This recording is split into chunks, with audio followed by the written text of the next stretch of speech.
Welcome.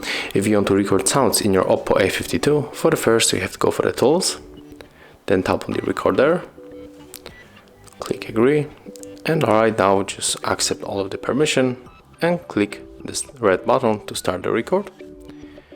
And right now the smartphone is recording sounds, and if you want to finish the record you have to click right here. We can rename or just simply save, and right now let's check how it works.